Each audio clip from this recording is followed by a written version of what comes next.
holding scientific research and discovery in respect, as we should, we must also be alert to the equal and opposite danger that public policy should itself become the captive of a scientific, technological elite.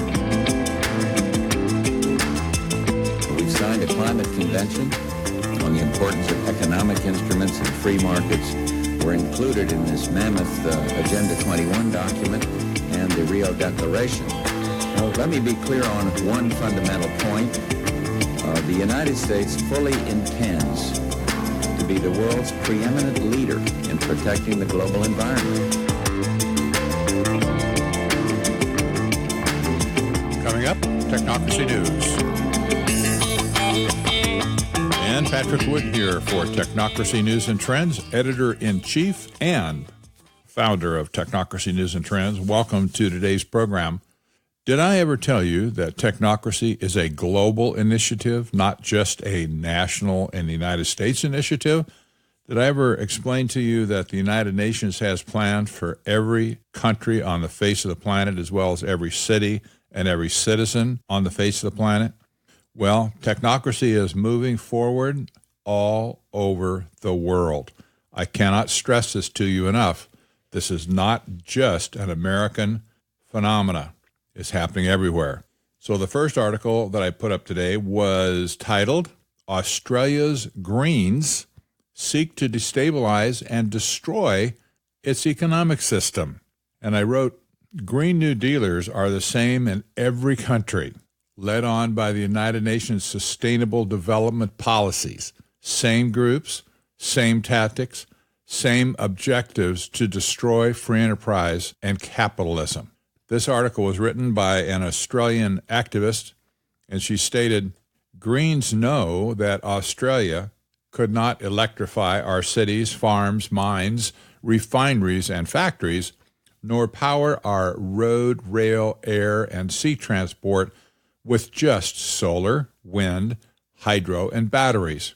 Yet, green activists, their adoring media, their tax-funded academics, their subsidized green industries, and their vote-seeking politicians keep babbling on about zero emissions. Greens know that Australia could not feed itself without farmers, graziers, and truckies using electric and diesel-powered pumps, tractors, harvesters, and trucks to produce food and deliver it to the cities every day. Yet, they tax and vilify diesel and make electricity more expensive and less reliable. And they lock up productive grasslands and open forests, thus producing pest-ridden parks and protected vegetation infested with feral animals and invaded by inedible and fire-prone eucalypt weeds. Greens know that we need more water storage just for today's population. Yet they continue to sterilize potential dam sites, delay new dams, and waste conserved water on environmental flows. At the same time, they boost water consumption with more tourists, games, immigrants, and refugees. Greens know that they need a crisis in power, food, and water to achieve their goal of centralized United Nations control over all aspects of our lives. Thanks to many fields, the quislings in federal, state, and local governments, and in tax-funded academia, education, and bureaucracy, this sinister hidden agenda is well advanced. And all of this will provide zero climate benefits. This lady gets it, except that she concludes, maybe the Greens are just the old Reds in green uniforms. And to some extent, this might be the case. Many of the people who are pushing the Green New Deal have no idea that there's another agenda behind it, and many of them indeed are persuaded by Marxist ideology, but they are not the old Reds, they're just simply Reds. They would be the useful idiots for technocracy and technocrats today. That is, they would be those who are implementing the agenda without knowing what the agenda truly is. And if technocracy is the agenda, as we have documented many times in the pages of Technocracy News and Trends, then the world is set for a scientific dictatorship and a new economic system that will blanket the planet. The second story is titled Technocracy, Fierce 5G Battleline Emerges in the Netherlands. I wrote this article myself this morning to highlight an upcoming conference this Sunday that's going to be held in the Netherlands, to which I have been invited to be a speaker, and in particular to speak on 5G and what it means to society in general and what's going on, what's happening with relation to sustainable development and the Internet of Things, etc.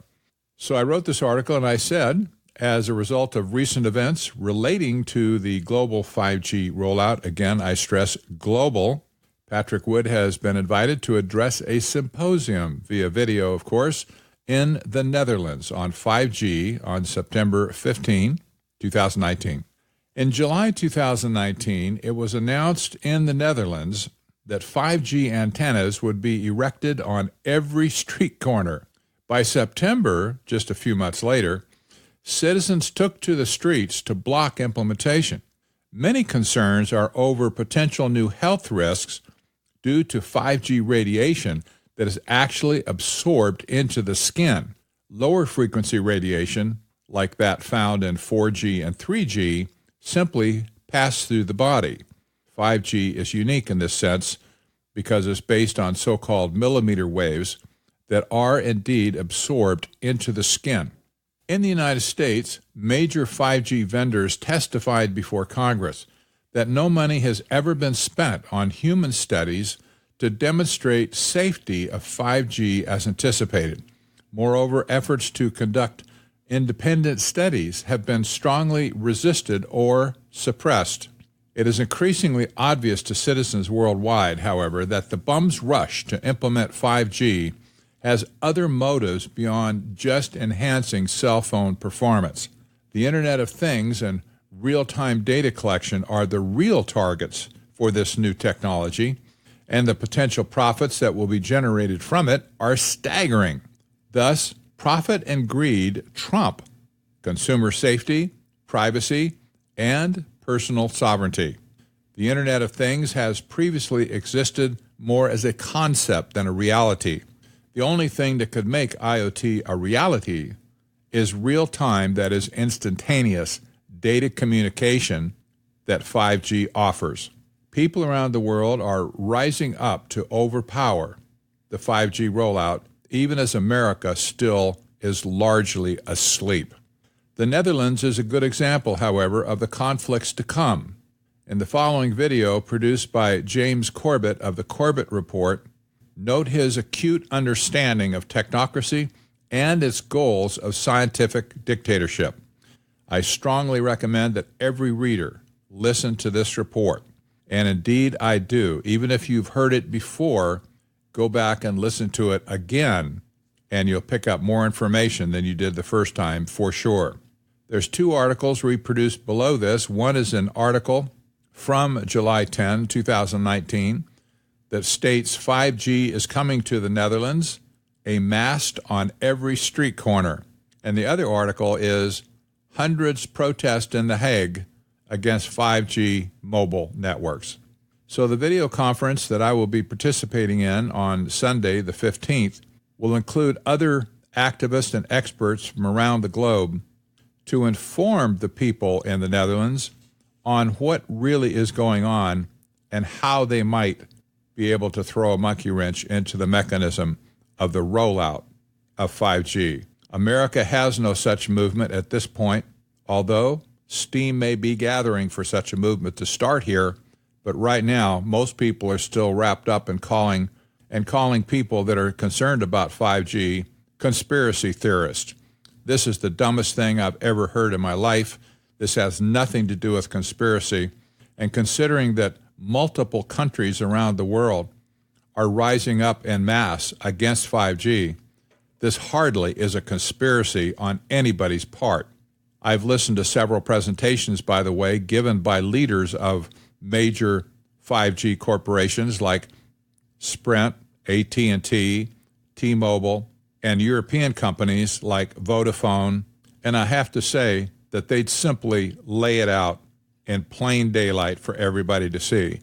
For anybody that would not go listen or read those original sources, the foolishness is on you, not on the people who are complaining about 5G today. It's your ignorance that is blocking any type of protest rising up in America because you refuse to go and do the homework that you should have done some time ago. So here's the data. It's plain and clear, and whatever happens in the Netherlands is for the future to tell. But right now, there's an awful lot of people. No, we're simply not going to do this. Well, I received an email this morning from an organization called National Nurses United. This is a nonprofit organization. Actually, it's a labor union. The National Nurses United has endorsed the Green New Deal and also a ban on assault weapons.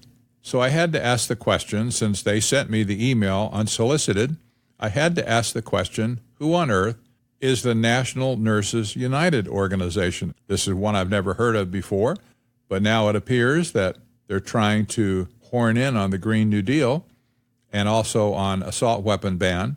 And so I had to do a little bit of research to find out. So I wrote another short article describing what I found initially. I wrote, the radical progressive left is now working on subgroups of society to make it appear that they are much larger than they actually are. Namely, National Nurses United is boasting that it endorses the Green New Deal as proposed by Representative Alexandria Ocasio-Cortez. And yes, you knew that was coming.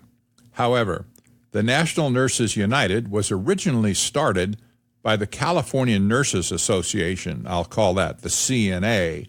CNA itself was reportedly founded in 1903 and is affiliated with the AFL-CIO labor union.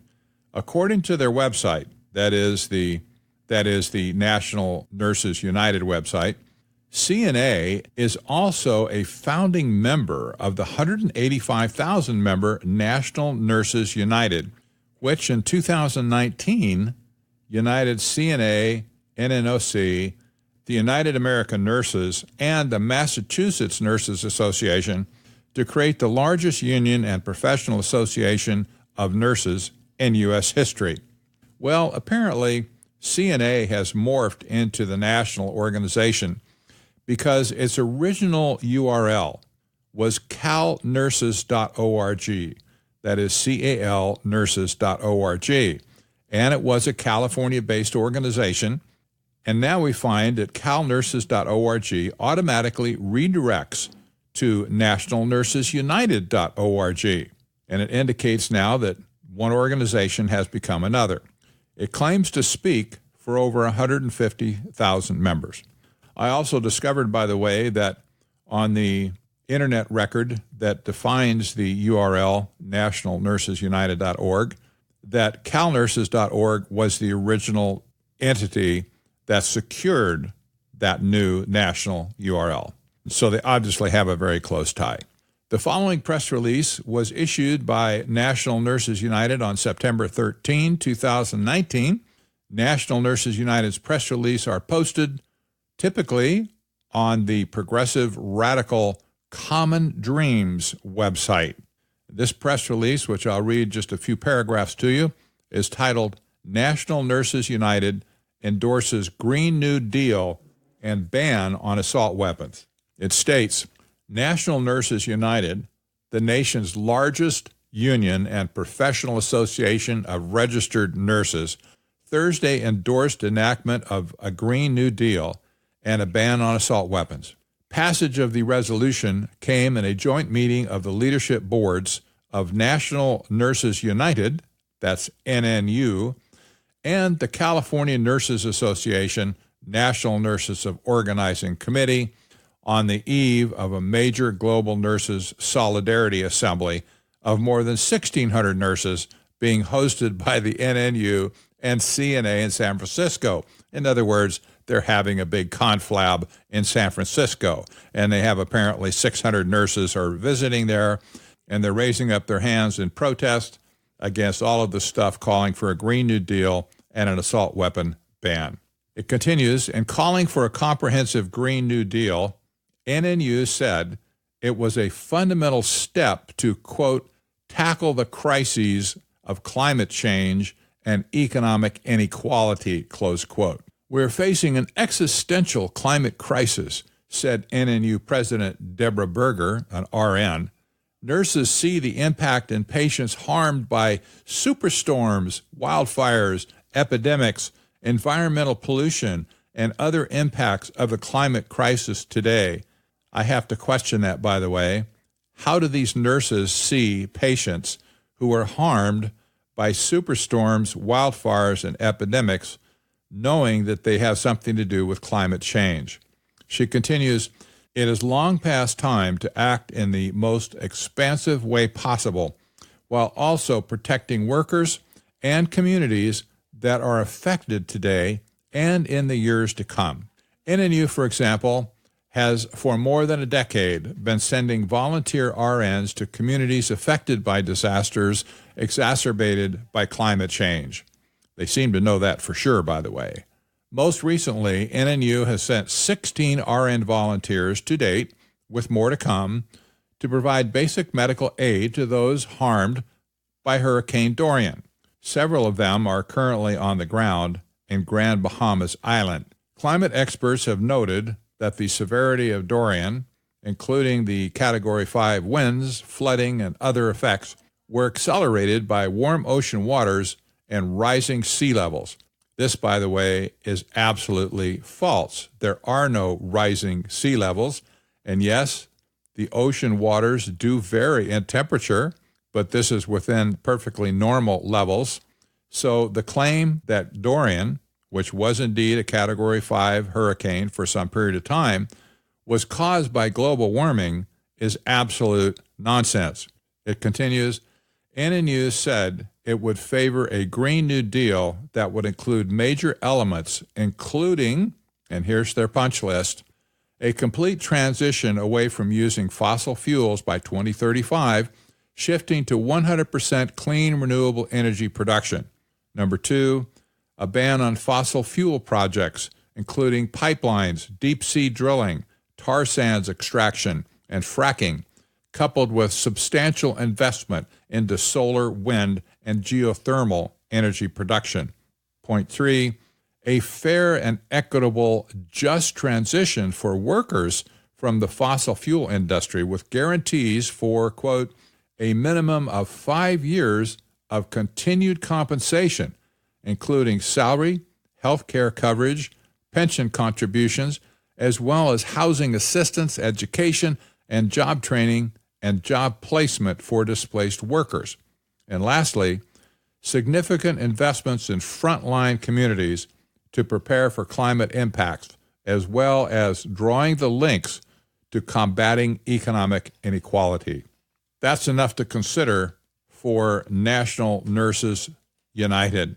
I noticed in several of the videos, by the way, that I watched on their website of different functions that they've had over time, they all tend to wear red. Their signs appear to be red as well. And it is not certain that this is a visual signal that this group and its members are hardcore Marxist communists or not. Nevertheless, they're wearing red. These, again, I'll state, are the useful idiots of technocracy. These are the people who are deconstructing our economic system, who want to completely take down capitalism and free enterprise and replace it with the economic system that only the United Nations has to offer, called sustainable development. That is, a resource-based economic system that's tallied by energy, not by currency, and run by technocrats exclusively. No political people in the process whatsoever, no representatives of citizens whatsoever, no parliament, no Congress, no committees, no nothing. Simply technocracy run by technocratic experts, just doing what they think is the right thing to do. This is where the Green New Deal is headed. It has nothing to do with environmentalism whatsoever. That, I believe, is a cover and a dodge. And climate change is simply the cannon fodder used to scare people to death in order to force them to accept sustainable development as the only answer. And again, I want to point out, there is no plan B. We are never offered a choice of economic direction. It is always and only sustainable development. That ought to tell you something right off the bat, because if they were not disingenuous, they would be offering at least a palette of economic directions to pursue.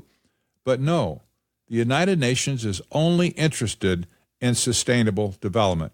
I have demonstrated beyond a shadow of a doubt, in my opinion, and in the opinion of many readers who have read my book, Technocracy, The Hard Road to World Order, that technocracy and sustainable development are synonymous entities.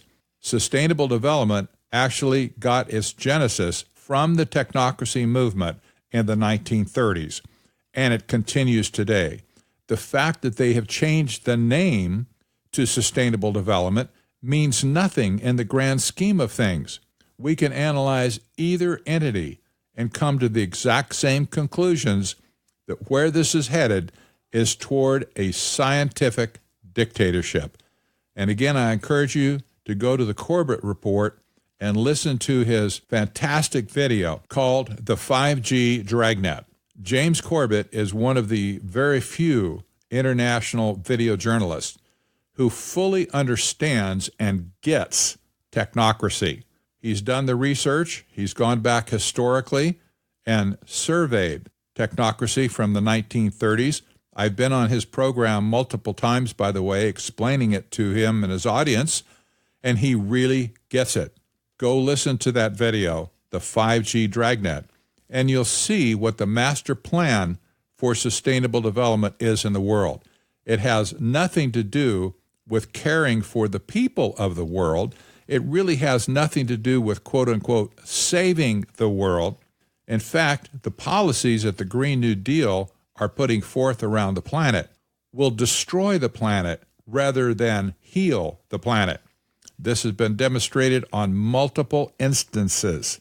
So I encourage you again, go listen to the 5G Dragnet and read my article, Technocracy, Fierce 5G Battleline Emerges in the Netherlands. I'm Patrick Wood for Technocracy News and Trends. See you next time.